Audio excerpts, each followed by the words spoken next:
Boa noite, meu nome é Lucas. Irei agora apresentar o primeiro trabalho referente à cadeira de Machine Learning. Nesse trabalho nós fomos fornecer duas bases de dados e nos foi dado um conjunto de perguntas para serem respondidas em relação a essas bases de dados.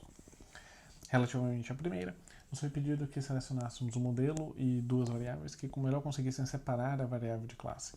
Para fazer isso, inicialmente realizei uma análise exploratória dos dados, em seguida construí um conjunto de modelos e em seguida interpretei os resultados obtidos.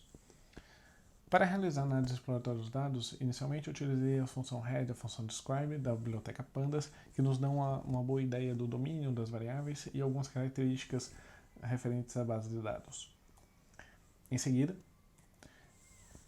fiz um plot de cada uma das variáveis utilizando um scatplot, onde o eixo do x é o índice da variável, o índice da base de dados, o eixo do y é o valor que aquela variável assume, e a cor são as duas classes da variável de classe, sendo o azul o 0 e o laranja o 1.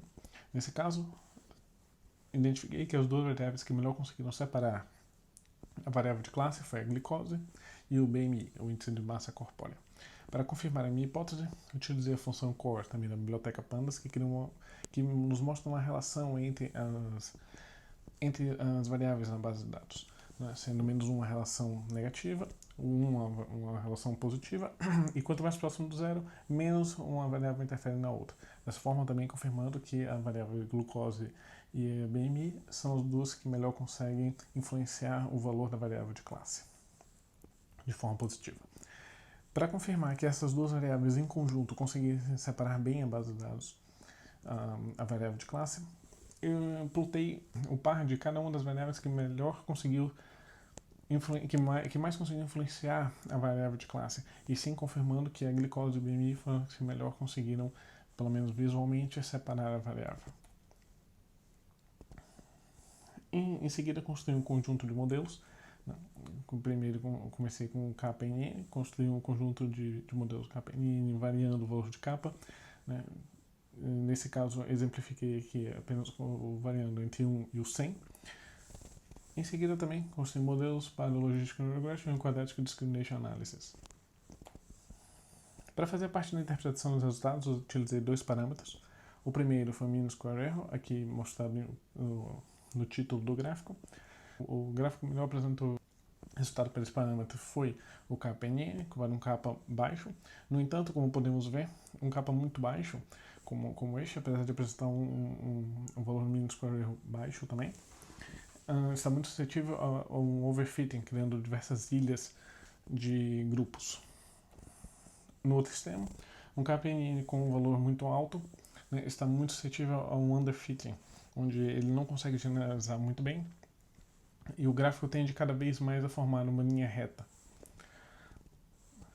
A título de análise, também temos aqui o Logistical Regression e o Quadratic Discrimination Analysis, os dois com mean square error em torno de 0,23, mais alto do que o KPNN com valor de capa igual a 1 e mais baixo do KPNN com valor de capa igual a 100. Outro parâmetro analisado foi o tempo de processamento. Para os modelos Logistical Regression Quadratic Discrimination Analysis, esse tempo foi consideravelmente baixo. No entanto, apesar de não estar mostrado aqui, para o KPNN, para essa base de dados, o tempo foi muito alto. A escala de tempo girou em torno de 10 minutos para o modelo. Não sei se pode estar utilizando um Mac com nova arquitetura de processador, mas essa escala temporal fugiu muito dos outros modelos e da forma, inclusive da outra base de dados. Seguindo para a análise da segunda base de dados, nos foi pedido que selecionássemos qual é o melhor modelo que conseguisse descrever a variável de classe entre o KPNN, o Logistical Regression e o Decision Tree. Da mesma forma, comecei por fazer uma análise exploratória dos dados, construí um conjunto de modelos e realizei a interpretação dos resultados.